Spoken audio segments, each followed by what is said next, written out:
Hi, I'm Dan. And I'm James.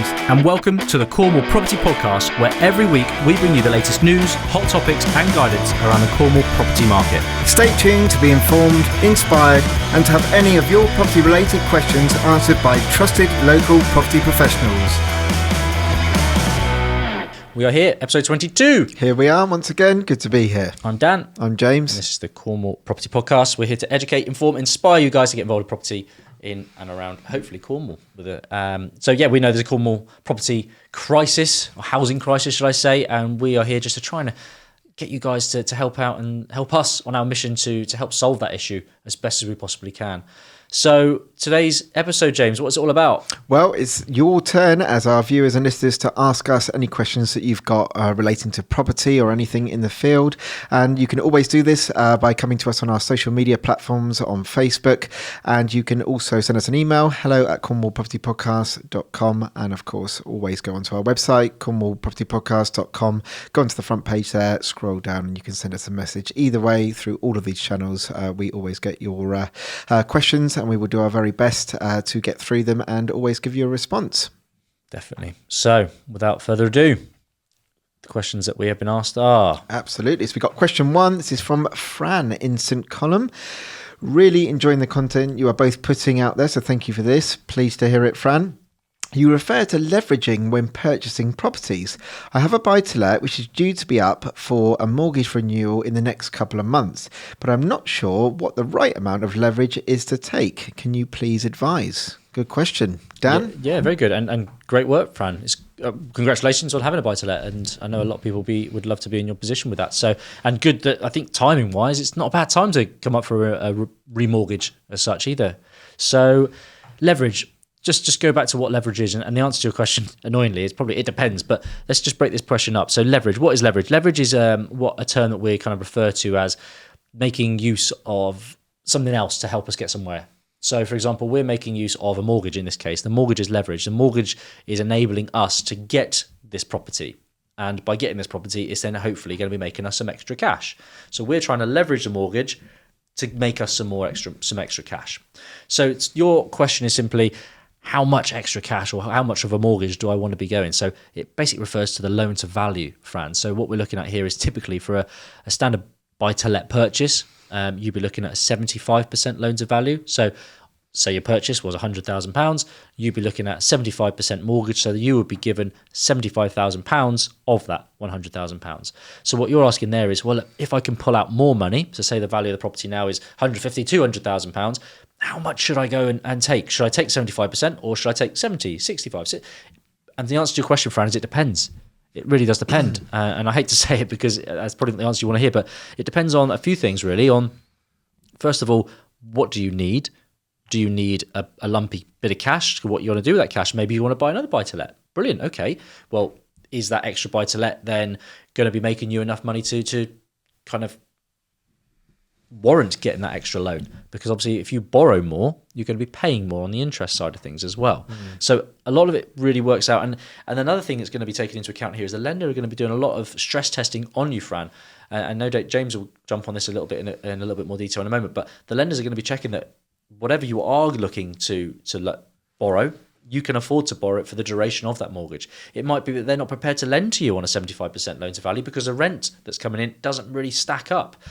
It might be that they're only prepared to lend you 70%, 65%. But what you need to work out, Fran, is, well, what's the worst case that you're prepared to accept and you can live with? Because as long as you can live and work with that worst case, then maybe you could stretch yourself a little bit further. But you've got to have those end goals in sight, I feel. Thoughts on that? Yes, no, absolutely. And as I echo what Dan said, well done for getting your buy-to-let there, Fran. And you do get to this sort of fork in the road. It's very common that you come to the end of your mortgage term, either on a fixed rate, variable, whatever it might be. But I think the most important thing is to be looking at now, today. And I don't know what product you would have been on. Let's say worst case, you probably would have been on a 2-year fixed. I definitely don't think that you're going to be able to secure a better rate today, regardless to the think, the base rate increases over the last 3 months, but I do think that you can secure a better rate today for the next 5 years, and there are products out there where you can secure it for 10 years, 15 years, even there's 30 years.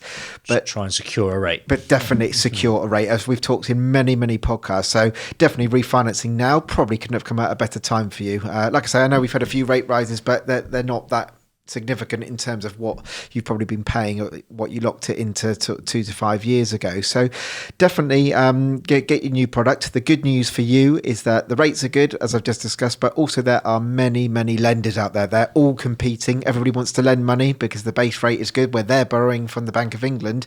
But yeah, because there are so many, you've got a whole world of selection to choose from there. Dan touched upon, will you go for 75% loan to value, 80%? Believe it or not, there's even 90% buy-to-let products coming out there now. Yes, you'll be paying a little bit more on your rates for those, but it really just depends on what your next move is. If you're not in a position, or you can't be bothered to do another property, that's fine, that's okay. Then maybe look at getting a bigger kind of loan to value. But maybe gear it down. Gear it right the way down to 60, because you can get some amazing rates on 60% loan to value. But now is also probably a good time to also buy as well, because we don't think that the market in Cornwall is going to cool off anytime soon. So although it has gone up, we all know that, we still think it's going to have a little bit more play in it, but you're not going to be losing out any money. And of course, if you are doing buy-to-let, as we know, the rental demand at the moment massively outweighs the supply. So yeah, get yourself a nice fixed rate. I'd probably go as high as you can, 5-10 years, and enjoy that rate, and then see if you want to buy another property or not. Definitely, couldn't agree more. But hopefully that helped, Fran. If you have any further questions on the back of that, please do get in touch. But I think the key here, Fran, is you need to get yourself, and this is a key member of your power team, is a good mortgage broker here to really help you and hold your hand through this. And again, if you need any help on that, just please get in touch, and we can share obviously some details on who we can recommend as well. And if any one of you can recommend a local mortgage broker as well, be interested to speak with them and maybe get them on to hear their thoughts. But as I say, mortgage broker here is going to have a far better scope and sphere of contact for you to tap into to get you the best rates and the best products. Absolutely, well said. So, and again, and just to reiterate, we are not financial advisors, so definitely seek advice on that. So next question is I'm going to throw it at you, James, which is from Dominic, sorry. Dom is from Bude, and his question is, hi guys, really enjoy listening to the podcast. Thanks, Dom. I am wanting to get into property renovations to help with the Cornwall housing situation, but know nothing about building works itself, such as DIY. Where should I start? Well, that's a good question, Dominic, and I'm pleased to hear that you're enjoying listening to the podcast. And I think that is a very good question, because you get lots of people who just like the idea of property investing, renovating, and hopefully making a bit of money. That's kind of what we're all in this for, as well as helping the Cornwall housing crisis or any other housing crisis in whatever area. But we don't always know a good starting point. And I think that can be with many things in life, that we don't know a lot about something, but maybe that spurs us on to learn about it. So it might be, ask yourself the question, why is it you don't know much about DIY or anything like that? It might just simply be because you're not very interested in it. And, that's okay. It doesn't mean that you can't be a good property investor, because quite often, as Dan talked about earlier, just, with leverage, you can leverage property developments with builders. You can bring a builder in that hopefully you know and trust. If you don't know them, then maybe you can find them on somewhere like Trustpilot, or speak to a friend that's used this particular type of builder before and know that they're quite, trustworthy.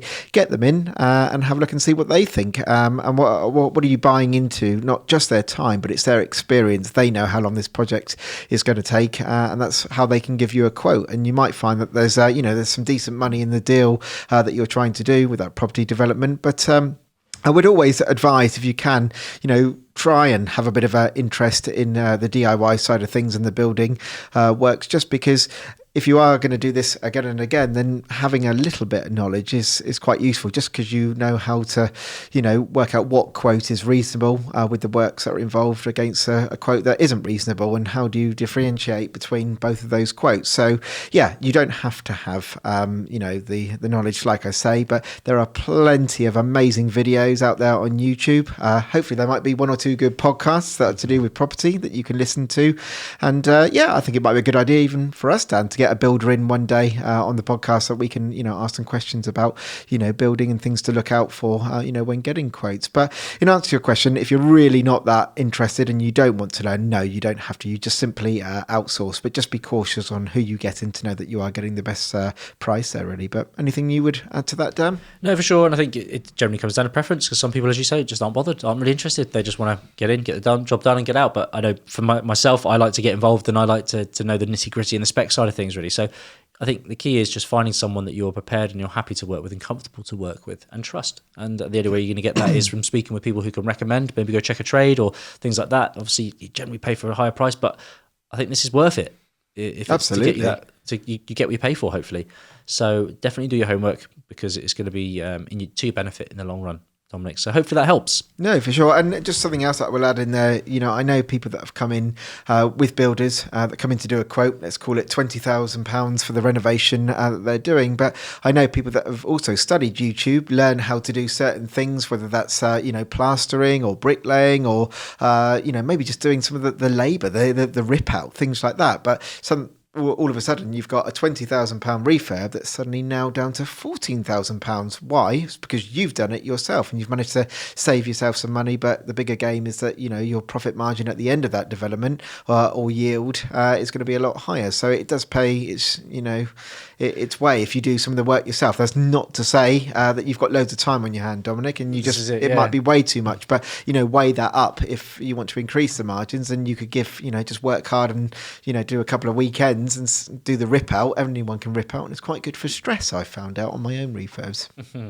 And I'd also say that if you are going to be doing more on this than maybe you were anticipating initially or would like to do, then make sure you pay yourself. Make sure you give yourself some payment for it, because obviously if it's going to be your time, well, surely you'll be paying someone for it. Maybe you're not going to be paying the prices that you were, but I think it's important that you pay yourself for it, because a lot of people I know will spend days, months, years on refurbs, and they just see it as, well, I'm just taking it off the end value. Well, you are of the end value of the refurb, that is, but at the same time, you need to reward yourself for it too. So I think it is important to pay yourself something throughout the duration of that too, if you are going to take a bit more of a hands-on approach. So it's not going to be the high amount that you were originally going to get if you got a trade in to do those things, but the more labour-intensive jobs that you could do yourself, I think it's important to give yourself something.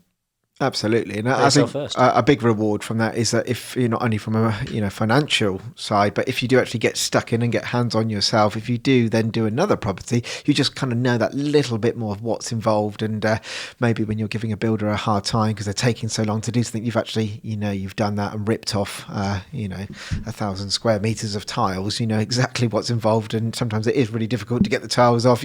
But you wouldn't know that unless you were doing the bit of hands on yourself. So there's no right or wrong answer, but my own recommendation, I would say, try and learn a little bit at least, and have a go yourself, even if it's one day and then you don't do it anymore. So go for it. Definitely. Brilliant stuff. Well, that is it for today's podcast, guys. We'll be back next week with another market update with some more properties that are currently on the market that we think could be good opportunities for you. But that is it from me. Thank you very much for your time. And if you want to get in touch, you can do so by going where, James? You can go to cornwallpropertypodcast.com, go onto our front page, and there's a little link at the bottom there where you can send a message in, or you can send us an email, hello@cornwallpropertypodcast.com, and you can also reach us on social media. But as always, big thank you for all your comments and questions that come in, because it wouldn't be able to make the podcast possible. So thank you. For sure. Please like, share, subscribe where you possibly can. It is much appreciated. But thank you, and until next time, so bye from me. Bye from me as well.